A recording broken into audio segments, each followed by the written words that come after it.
Olá, meus amigos, sejam bem-vindos ao canal Isaac. Se você não me conhece, eu sou o seu anfitrião Isaac. E aqui a gente fala de assuntos muito relevantes como animes. Isso mesmo, a gente vai falar de um anime muito top hoje. O anime do herói do escudo Tate no Yusha. Por que eu tô falando desse anime? Terceira temporada, é um isekai diferenciado. E é isso, vamos pro vídeo. E antes que vocês falem nos comentários, sim, mesma roupa. Será que o canal Isaac ficou sem figurino?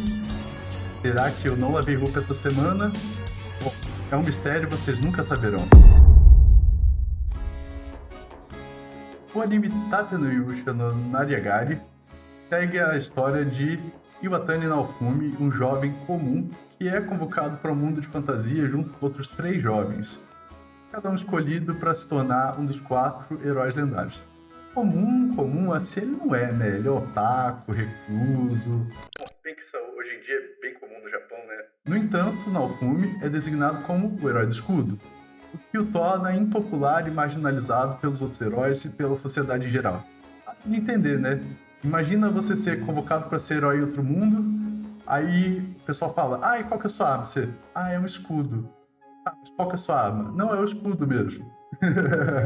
Velho. Enfim, traído e acusado injustamente de um crime que não cometeu, Naofumi embarca em uma jornada para limpar o seu nome e proteger o mundo contra uma série de ameaças misteriosas conhecidas como as Ondas. Ele forma uma parceria com Raptalia, uma demi-humana que se torna sua fiel companheira, Pilo, uma filolial que se transforma em uma poderosa ave, entre outros. Explora temas de confiança, redenção, amadurecimento, enquanto Naofumi enfrenta desafios e inimigos poderosos, hostilidade de muitos que o rodeiam. Sua jornada é marcada por sua determinação em se tornar um verdadeiro herói do escudo, protegendo aqueles que mais precisam da sua ajuda. Bom, pessoal, por que eu falei que esse é um anime diferente? Para começar, ele é o Isekai das Ondas, como eu coloquei. Por que Isekai das Ondas? Como eu falei, ele tem que proteger o mundo das ondas. Ou seja, beleza, ele foi invocado em outro mundo, tal, bem Isekai, ok, tal. Mas ele não mata ou não vai atrás de nenhum rei demônio, Daimao, etc. O problema do mundo que ele é invocado são as ondas. E o que são essas ondas? São calamidades supostamente naturais, que aparecem de tempos em tempos, onde monstros são invocados supostamente de outro mundo, e eles causam caos e matam as pessoas na área. E os heróis são invocados justamente para proteger dessas calamidades. Esse anime, ele já começa diferente por aí, mas ele tem várias outras características interessantes. Por exemplo, a narrativa misteriosa que esconde os elementos desse mundo. Então você tem vários elementozinhos de mecânicazinhas de RPG ou de game, bem comuns em Isekai, mas que nesse caso são cobertos de mistérios. E você vai descobrindo eles ao longo da obra junto com o personagem principal. Por exemplo, você tem a mecânica de copiar armas semelhantes, mas de outros tipos. E tem um dos heróis que descobre. Aí você tem uma outra mecânica de alterar a arma. Enfim, tem um monte de coisinhas assim. O mais interessante é que cada herói tem afinidade com uma mecânica diferente. O herói do escudo tem mecânicas muito interessantes de RPG, combinar as skills, fazer coisas diferentes. A narrativa ela vai escondendo elementos de progressão muito engenhosos. Por exemplo, quem já jogou RPG online sabe que um dia você vai ter que trocar de classe, não só ficar subindo de nível. E lá no anime, o Naofumi vai se deparar com essa situação. Nossa, meu nível parou de subir, por que ele não sobe? Aí alguém fala pra ele, você tem que trocar de classe. Como que eu vou trocar de classe? É muito interessante. Ele se deu o trabalho de incorporar todas essas coisinhas. Mas não só isso. Tem os mistérios do porquê que as ondas são invocadas, de onde elas vêm, por que os heróis existem, por que algumas pessoas são contra o herói do escudo. Enfim, tem várias coisas que cercam esse anime e tem algumas mecânicas também bem diferentes, como por exemplo, os heróis terem que treinar separado, porque eles não podem treinar juntos, senão eles não ganham nível. Bem diferente, assim. Estimula uma criação de história totalmente extraordinária, assim. Fora do tradicional. Basicamente, os personagens, apesar de não ser uma obra tão complexa, não é uma obra rasa, assim. Mas o autor, ele se preocupou em fazer coisas diferentes. E isso deu um toque bem interessante na obra. Por exemplo, quando começa que mostra os 4 heróis, você pensa, nossa, vai ser focado nos 4 heróis. E nada. A obra praticamente não foca nos outros 3 heróis. Eles, toda vez que eles aparecem mais como um incômodo ou um problema que tem que ser resolvido pelo protagonista. Eles obstruem o andamento da obra. Eles obstruem a jornada do protagonista. Eles causam problemas para as pessoas. Os outros 3 heróis só fazem merda. Tem o herói que ajuda a criar a teoria da conspiração, que só fala bosta. Tem o herói que, inclusive, se me lembro bem, é o mesmo que dá uma semente sagrada que ele encontra pro pessoal que tá passando fome. Eles plantam a semente mata a vila quase inteira. E tem o herói que ajuda a fazer uma revolução contra o rei autoritário do local que ele encontra. E aí, o cara que ele coloca no lugar é bem mais autoritário ainda. Tem o outro herói que mata o dragão e deixa a carcaça amaldiçoada pra fazer que acaba fazendo uma espécie de uma praga contra a cidade, o vilarejo próximo, matando um monte de gente. Eles fazem muita cagada, muita merda. E tudo que eles apoiam dá errado. É bem interessante mesmo, sério. É uma obra feita para focar no protagonista do escudo. Uma obra sobre superação, sobre coisas bem interessantes, mas que eu vou desenvolver no próximo tópico. Além desses personagens, tem o personagem principal que é basicamente todo o foco de profundidade da obra. 80% do aprofundamento de personagens, ou 90%, é do personagem principal. É ele que está sempre em evidência, os problemas dele, as soluções dele. Ele é bem interessante, ele tem soluções muito criativas para os problemas que ele enfrenta. Por exemplo, ele tem um escudo, ele não consegue atacar. Ele vai lá e resolve pegar escravo, porque aquele mundo tem escravidão. Então ele vai lá e consegue uma escrava para atacar por ele. Aí ele percebe que ele é muito fraco de batalha mesmo assim, porque justamente ele tem que depender dos outros. Então ele resolve ser um mercador e ficar rico. E ficando rico, ele consegue uma imensidão de recursos para ajudar ele na própria jornada. Ele faz caminhos tortuosos assim para chegar onde ele quer. E é bem interessante. A Raftalia, que é a escrava que eu mencionei, e quando ele resgata ela, ele compra ela, né? Vamos ser sincero, ele compra ela. Você pensa, nossa, vai fazer muita maldade com ela e tá. Aí ele vai lá, cuida dela. Ele obriga ela a lutar. Dá choque nela quando ela não quer lutar e tá. No começo. Aí ela evolui, ele cuida dela, ele passa fome pra dar comida pra ela. Ele gasta todo o dinheiro comprando remédio pra ela, que ela tá doente. Acaba que ela se afeiçoa a ele e fala, não, tá tudo bem, eu gosto dele, tá. Ela chega a defender ele quando ele é acusado de fazer maldade contra ela, de ter escravo, etc. É uma coisa bem diferenciada, assim. Você não imagina ter uma inversão completa dessas, assim, numa obra e ser algo interessante e que dá certo. Tem a Filo, né? Que é o Filolial, que transporta a carruagem deles e também batalha, mas ao mesmo tempo é uma menininha fofinha, é bem bonitinho. A Malte, que é a princesa que, tipo assim, move a obra. Especialmente na primeira temporada, ela move a obra. Porque as acusações que ela faz, que são aquelas que eu mencionei lá no resumo, no início, contra o herói do escudo, são todo o motor que transforma o herói do escudo numa pessoa que se move pela força do ódio. Literalmente pela força do ódio. Isso é muito bom para a história. Ela força um amadurecimento, ela força ele a enfrentar dificuldade, injustiça. Ela é uma personagem interessante, assim. E ela é a personagem, sei lá, mais odiada dos animes, talvez. Tem a Melt também, que é a outra princesa que é muito mais sensata. Ela tem um apelo lá de ser uma personagem influente, que toma decisões racionais e também ajuda na batalha, etc. Ela é bem interessante. A família real toda nessa história é muito interessante, né? O rei, que é um pamonha, a rainha, que é grande sábia do reino. A igreja também tem um papel, uma participação bem relevante. Enfim, por mais que não tenha um grande aprofundamento dos personagens, você tem coisas interessantes, como o Naofumi dando uma oportunidade para Raftalia de se vingar de um mestre de escravos. Mas a gente vai falar mais disso no próximo tópico. Bom, se você ainda não entendeu por que eu recomendo essa obra, ou se você achou que tudo que eu falei até agora não é tão importante, tão relevante ou tão interessante, vamos lá. Essa obra, ela toca em temas muito reais, toca em sensações, emoções que as pessoas passam diariamente. Todo mundo já passou por uma sensação de traição, todo mundo já viu uma cena de racismo, todo mundo já sofreu uma injustiça, todo mundo tem ódio de ver falsas acusações ou de ser vítima de uma falsa acusação, todo mundo já se sentiu perseguido, todo mundo já quis ter um arco de redenção, todo mundo já quis se vingar. Esse anime, ele traz essas situações de forma vívida, de forma muito pesada, sabe? Carregada. Por quê?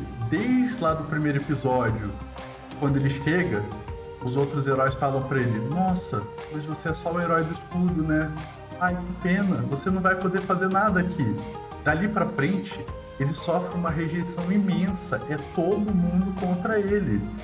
Ele sofre injustiça atrás de injustiça, preconceito, discriminação. Você pode não ter isso na sua vida, mas assim, esse é um tema recorrente na nossa sociedade, cá entre nós. E daí pra frente, ele vai sofrer traições.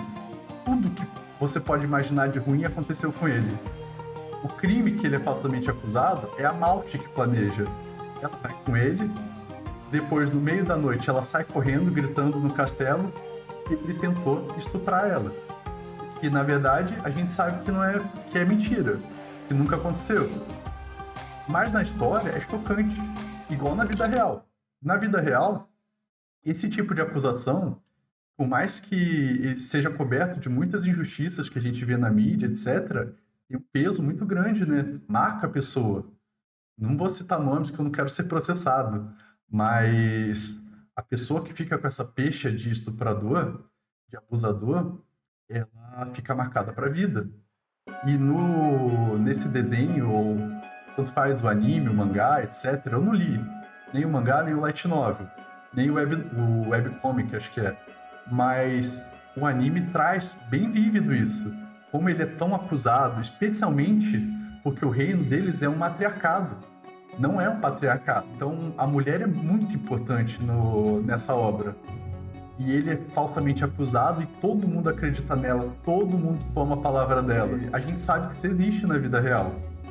Não é uma coisa para se banalizar, essas coisas ser olhadas, geralmente não, né? Sempre com muita seriedade, mas às vezes isso acontece, né? Que teve o caso lá do Neymar, lá com aquela moça, ele provou que ela estava acusando ele falsamente. E para quem é vítima de uma falsa acusação, isso pode ser grave. Imagina a sensação de injustiça, de ser perseguido por uma coisa que você não fez, sofrer discriminação. O racismo, ele também é muito presente nessa obra, principalmente pelos demi-humanos. Eles são raças e eles são como se fossem humanos com pequenas características de animais, igual a Raftalia, que ela é meio tanuki, entre aspas, mas tem outros meio orca, etc. E eles sofrem um racismo fodido. Tem locais que eles são considerados menos que humanos, que eles podem ser escravizados e os humanos não, né?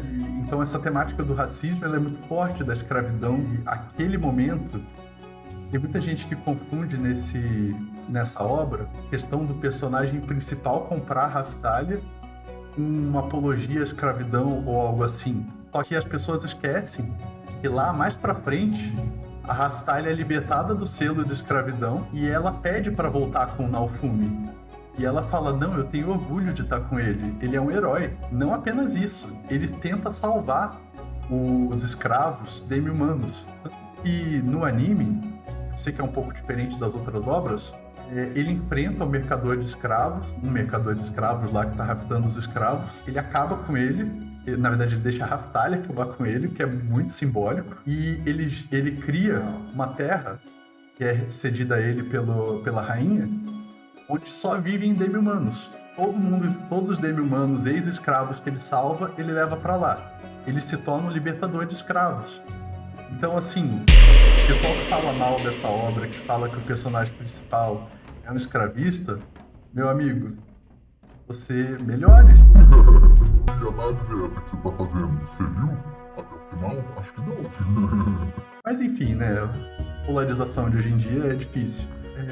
Ele sofre tanta perseguição, mas tanta perseguição, duelo que não tem sentido, sabe? Sempre o pessoal colocando ele pra baixo, falando mal dele, tentando trapacear ele. Ele sofre todas as trapaças possíveis. Ele é chamado para um duelo porque ele tem escravo. Pelo outro herói lá, o Motoyasu, que é o da lança, se me lembro bem. O Motoyasu fala pra ele, não, é muito errado você ter escravo. Aí ele fala, gente, eu cuido muito bem dela. E aqui é um reino onde escravidão é permitido. Eu não fiz nada de errado, nem é crime ter escravo aqui. E o Motoyasu acusa ele, e os outros heróis ficam contra ele. Ele vai pro duelo, ele tá quase ganhando o duelo. A Malt vai lá, faz uma magia de fora do duelo pra atrapalhar ele. Ele perde o duelo, ele fala, gente, ela trapaceou? Vocês não estão vendo? Ela fez magia ali, ela ajudou ele. E todo mundo, a plateia inteira fala, eu não vi nada, eu não tava aqui, eu nem sei o que aconteceu, não, eu não vi nada. Ele ganhou legitimamente, uma trapaça atrás da outra, atrás da outra, atrás da outra. Ele sofre muito, não tem como não se identificar com ele. Você fica torcendo por ele, você fala, nossa, que filha da puta essa Malt, que filho da puta esse cara da lança. Nossa, mano, como que os caras são cuzão, não é possível. Como que os caras fazem isso com ele? É muito sensacional. A igreja, até a igreja fica contra ele. A igreja tinha a religião dos 4 heróis e ela muda a religião para ser a religião dos 3 heróis. Porque supostamente ele é um monstro. Aí ele tem que evoluir a classe dele e da party dele. Ele vai na igreja, cobram uma quantia exorbitante dele, sendo que para os outros heróis é de graça. E aí, quando ele vai evoluir de classe, o pessoal da igreja fala, não, deixa quieto, você é o herói do escudo, a gente nem vai aceitar o seu dinheiro mais. É um atrás do outro, depois o Papa tenta matar ele, é muito sensacional.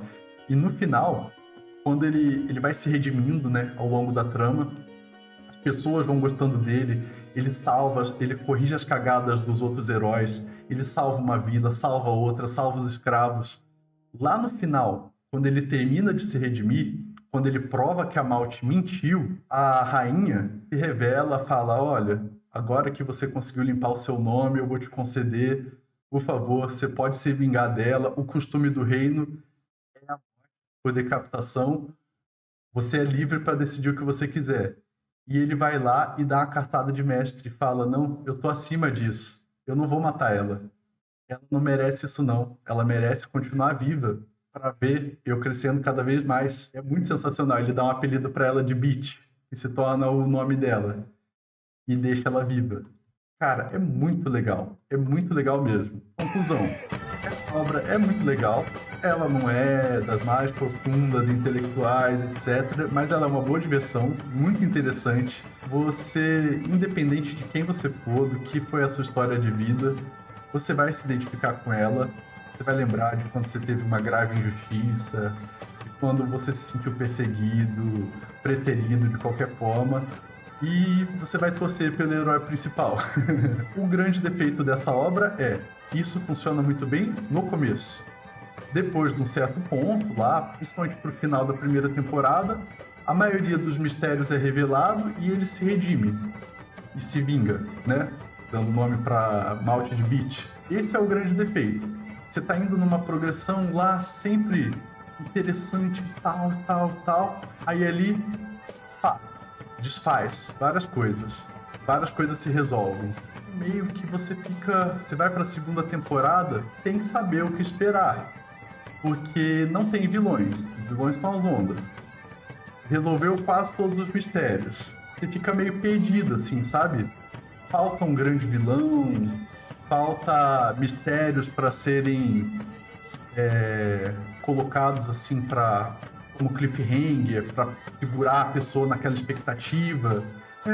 Mas, tirando essa parte, tem todos os pontos bons que eu mencionei, tem muita referência a RPG, a trilha sonora é bacana, ela se intensifica nos momentos-chave, dá aquela emoção que precisa, que é necessária para qualquer obra, ignora qualquer baboseira de militante sobre essa obra, ai, crime de não sei o quê, que blá blá blá, que não devia existir, que banaliza isso.